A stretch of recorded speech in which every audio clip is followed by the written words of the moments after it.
Blair Buffington. Welcome to Behind the Chorale with you, Blair Buffington. Thank you very much, Delaney. I appreciate that. How are you today, Blair? I am really well, thank you. Good. I'm glad to hear that. Yeah. Well, we're going to do some behind the scenes, as this is Behind the Chorale. Yes. Let's talk about lessons and carols. Okay. We're fresh out of it. Yes. Just a couple weeks ago. Not even. Tell us what you were thinking about as you were planning for lessons and carols. Gosh, that's a big question. That there's a lot of things that go into putting it together. First of all, it's selecting the music. That's a huge part of it. It's putting together the somewhat, and I use that term loosely, and if we can maybe talk about that later on, but lessons and carols comes out of the Anglican tradition, and it is 9 prescribed lessons that all are biblical in origin. They come from different verses, different places in the Bible, Old Testament and New Testament, and they essentially tell the story of the fall of man and then the redemption of man through a biblical perspective. And the huge part of that, of course, is the Christmas story itself, the birth of Jesus and the story surrounding that birth. And so consequently, it's used at Christmas time and always has been. We have adopted lessons and carols, as have many other institutions, in order to create a really cool concert service. And by concert service, I mean it still is actually a church service. It's a worship service, and it's typically done during the Advent season. And the story of, as I just talked about, is presented and told through not just those scriptures, those 9 prescribed lessons, but it's also told through music. And so the programming is, of course, a big part of that. Picking particular pieces of music that are appropriate and help emphasize each one of the lessons, that help bring that story that sometimes seems long ago and far away to many people, bringing that story to life, making it seem more applicable to you and me, to us in the here and now. And so then, of course, you have to take into consideration the voices that you have. You have to take into consideration the performance space that you have to work with, and the instruments that may or may not be available to be part of this choral music program. So that's a whole lot of stuff together. That's a lot of thinking. It's a lot that you're doing. And I want to kind of rewind to something you said just a little bit ago about a lot of organizations and places have adopted this, and we have to of course give credits to our roots at Iowa Wesleyan. This was a tradition in Mount Pleasant for a long time. Absolutely. And yes, it was.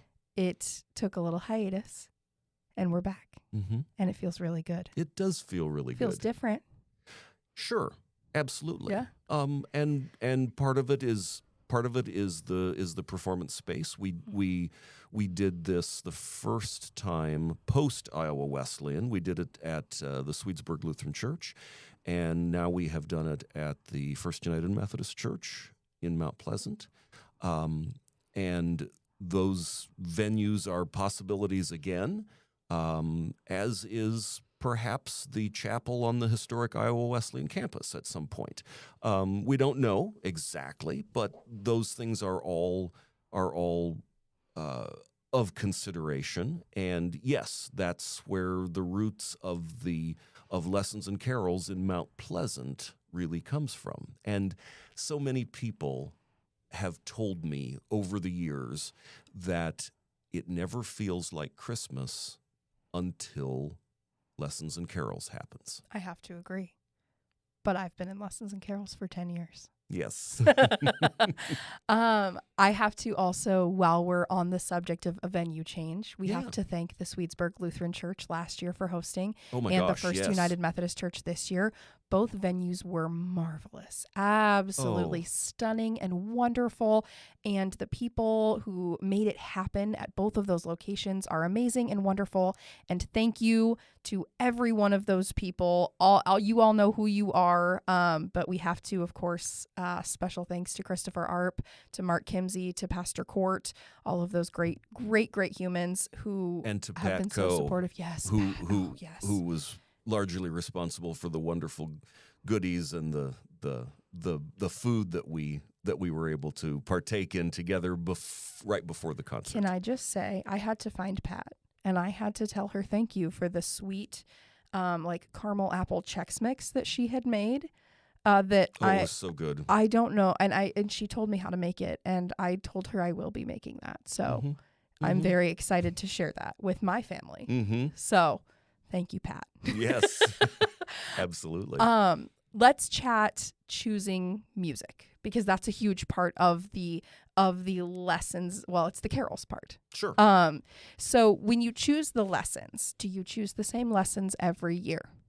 The lessons themselves well, that's really a good question, because if you're strictly following the Anglican tradition, those 9 lessons are prescribed. They are it says these are the specific 9 pieces of scripture that are used. However, that doesn't mean that in certain events or in certain time periods, or if there's a particular message that you strongly feel should be shared as part of this concert service, it doesn't mean that you can't deviate from them.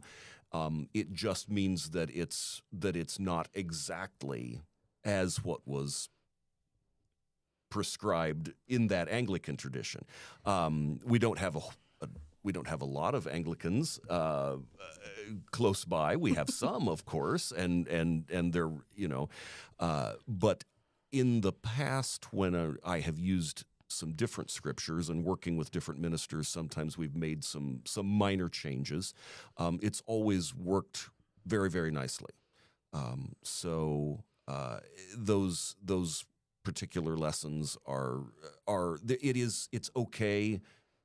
It's okay to flux them. It's okay to change a little bit, as long as the story is still represented in a way that makes sense, and in a way that tells the story, the Christmas story. So yeah. And thinking about the carols, are you choosing, like, for which comes first, the lessons or the carols? That's kind of like saying which came first, the chicken or the egg. And that's why I asked you that way. Yeah. So the answer is both, because oftentimes I will have an idea for a certain piece of music, or perhaps multiple pieces of music that I feel, as the artistic director, would be really, really appropriate pieces of music, really, really quality. And that's the most important thing, is that the music is really quality literature, that it's good music. Then the next thing that you look at is the singability of it. I mean, there's some cool music out there that nobody can sing. There is also some wonderful music that takes instrumentation that maybe is not readily accessible, or not accessible without a great financial constraint in order to make it happen. So there are some parameters, and I kind of set those things as guidelines. I want, of course, when I'm putting these ideas together, I want that not just that the audience has a lovely experience and a beautiful experience listening to it, but I want that the people who are performing have a really good experience, a really meaningful experience in the process, because that's what makes it worthwhile. Musicians are kind of funny people, and we spend hours doing something to perform, honing a skill and doing something to perform, and then we do it once and it's gone. It's in the ethos forever, and but yet it is the feeling, it is the memory of those certain pieces of music that, in a certain experience, done in a certain way, at a certain place, a certain time, that live with us forever. And so it's super important that the music that we do is impactful to the people who are making the music. Along with that, it needs to be something that we can do well. So, for instance, I'm not going to pick the Penderecki Stabat Mater, which is 36-part atonal cluster chords, because and it's a wonderful piece of music. Maybe not very Christmassy, but it's also not something that we would be able to pull off particularly well. However, there is a huge amount of music that we can do, and we're blessed because we have so many really, really good musicians that are part of the chorale. So many good musicians, people who have been choral singers for decades, people who have studied music in college, people who have been teachers, people who have sung even professionally in certain cases, that are part of this group, and it just makes for a really neat mixture, a really neat blending of personalities, a really neat blending of talent that you have to sort of weave all together and create this tone poem that lasts about an hour or so, and have everybody walk away from it feeling fulfilled. So there's a lot of thought that goes into it, and I suppose the question that usually comes right after that is, what's your process? Well, and you hinted at that when you said which comes first, and the process is really it's a back and forth process. I usually do have an idea of some music that I want to do, that I think would be really good, but that sometimes evolves, it sometimes changes, and it sometimes morphs as I'm putting the program together. It's kind of like, for instance, the program this year, I had fairly well set. Of course, when we start rehearsals, we have the music laid out and it's there, but I didn't have it set in the right way, and it became apparent to me really kind of late in the rehearsal process that I didn't have things in the best order to make the best audience experience and make the best concert experience. So I had to shift some things around, and I don't know if anybody knew that except me. But I did shift some things around as to where I thought they were going to go, and it worked, and it worked nicely. So there's a lot of give and take in the process, and a lot of me fighting with myself in the creation of this particular piece of art and worship. Yes, and there you can't quantify a science behind it, because there isn't one. It is 100% art. In many, many ways, yes. There is some science in it too. I mean, you have to have a structure, you have to have form, but from form comes freedom, and I'm a big believer in that. From structure, you get creativity, and so I set a structure for myself, and then that allows me to spin out ideas. It allows me to spin out thoughts. And sometimes, will absolutely go into our music library and I will start, I equate it to going shopping. I'll go into the music library and I'll start just looking at scores, and I'll be like, oh, this is cool, let's do this. And then I'll find another one. Oh, this is cool, let's do this. Oh, I like that. We should do that too. And I'll have this pile of music, and then I have to go back and say, okay, now of these really cool pieces that I would love to conduct that I think would fit, which one of these are going to fit best? Which ones of these are going to work together? So that's a long answer, and it really only scratches the surface of the process, because it takes time. I have to sleep on it. I have to dream about it. I have to think about it. It's not an easy thing to do, but it is a lovely thing to do, and I get a lot of satisfaction from creating that. I remember a lot of times on campus that we would be in the dining hall late at night, my friends and I, and we would walk back and we would see, oh, Blair's office light is on. What is he doing in there? And he's sitting with 12 different pieces of music scattered across his desk, trying to determine how we're going to do lessons and carols. Mm-hmm. And there was always joy. It was never tearing your hair out. It was always joy. But it was a little bit tearing your hair out in a way that was, I'm so excited to make all of this music, but how on earth are we going to make all of this music? Right. Yeah. Oftentimes you in this process we get more than what we need. Mm-hmm. And the thing that we always have to remember is that we always have to remember our audience. The audience is, without the audience, we have no performance.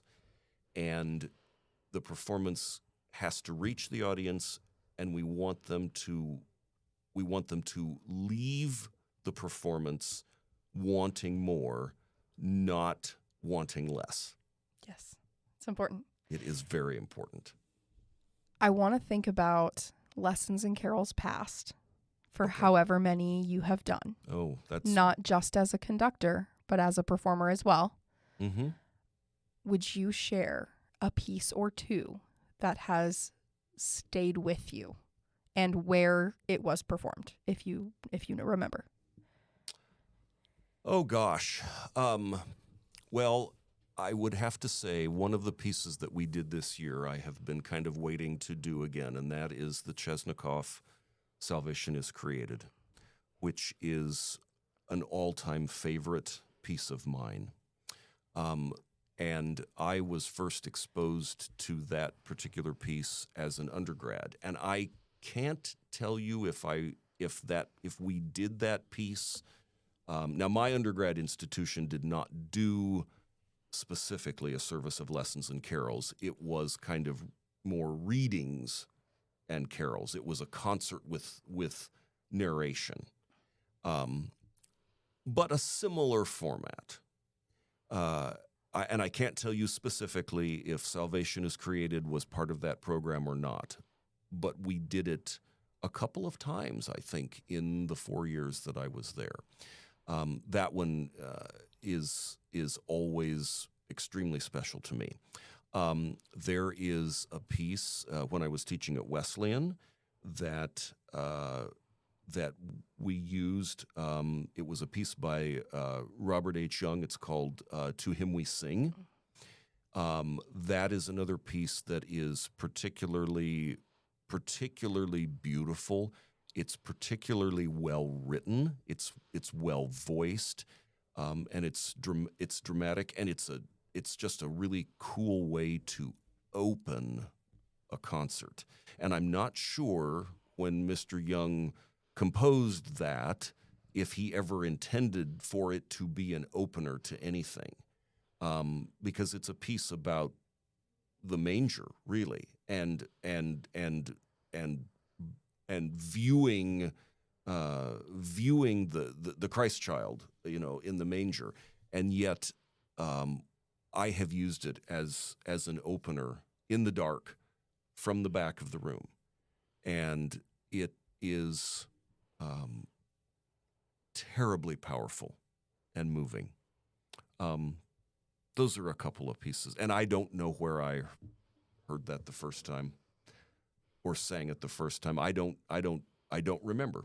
Can I tell you my favorite? Please. The Morton Lordson, not the Victoria, but the Victoria version of both the Omanium Mysterium. Both of those versions are fantastic, but the Morton Lordson is my all-time favorite. It's kind of everybody's favorite. It's really a really special piece of music, and I think it's probably my favorite Morton Lordson piece. I of the pieces of music that he has written that I have either conducted or sung, I think it's the best one. I really do. It has it just lends itself to something that's incredibly powerful, a tremendous amount of emotion. It's also tricky. It's not deceptively. It is yes. It looks. It's one of those pieces that looks easy, but it isn't. It does not sound easy, though. No. When you hear it. No, it absolutely does not, because there's so much going on. There's so much going on, and it's long and slow and lugubrious. And sometimes that is the hardest thing for choirs to do. Mm-hmm. Why does everybody want to do the Hallelujah chorus? Well, it's fast. It's a little bit high. It's a little bit taxing. But it's short and it's fast, and it's over and done with. Mm-hmm. So lots of choirs can do it. Mm-hmm. You don't have to have awesome tone to make that sound really good. Mm-hmm. But long and slow and lush, you've got to have really good tone. Mm-hmm. And that's one of the things that I try so hard. It's something that I always think I fall short on as a conductor, but it's something that I try really hard to do always, is to make a choral tone that is really, really beautiful. I think that piece, I don't remember, I think it was maybe Christmas 2018 that we did it the second time at Wesleyan. And I was in graduate school at the time, mm-hmm. but I remember performing it at the Fairfield Arts and Convention Center, the Sondheim. Oh, yeah. And I don't know who was working the light booth, but they had done something, and it felt like magic. And that's the one that, like, of all the things, mm-hmm. that's the one that sticks with me. Yeah. And I've done a lot of choral music. Yes, you have. For somebody who wasn't, who, let's see, were you ever officially a music major? Never, not even for one day. You were a minor, though. Concentration, technically. Yes. Yeah. Well. So, I mean, yeah, same thing. But yeah, no, never majored in music. Thought about it. Thought about music education. And then I thought, no. And I came to Wesleyan with no intention to be in the choir. Is that right? I was not planning to sing after high school. I see. I was planning to be an instrumental musician only. Mm-hmm. And then look what happened. Well, they told me they were going to give me a bigger scholarship if I did both. So I did both. So there we go. And I haven't picked up my instrument in a long time, but I sing every week. I want to probably bring this home for a landing. Yeah. But as you're thinking about and and I know, we're 2 weeks out from lessons and carols, but as you're thinking about the theme that you had with Salvation is Created. Now, I Yes. know that was a tune. Yes. And of course, you mentioned that you love that one, but that was a tune on the program this year. Mhm. Do you always name the program after a selection that you have made? Oh, that's a good question. Not always. Sometimes the theme is a little bit more general, but oftentimes the theme will come from either a line of poetry in one of the pieces of music, or it will be a title. So oftentimes. Now, one year I can remember, not too long ago, we had a program called The Birth of Peace, and that was not a poetic line from any piece of music. It was just a theme, and it was a theme that came to me in a very powerful way, and I thought, this is what we need right now. And so everything was themed around peace and birth. So not always, but lots of times a bit of poetry helps, brings the title of the program will sort of just jump out as I'm putting things together. Oh, yes, this is what it needs to be.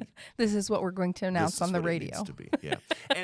and my process is organic. It really is. And maybe that's because I'm a little bit scatterbrained.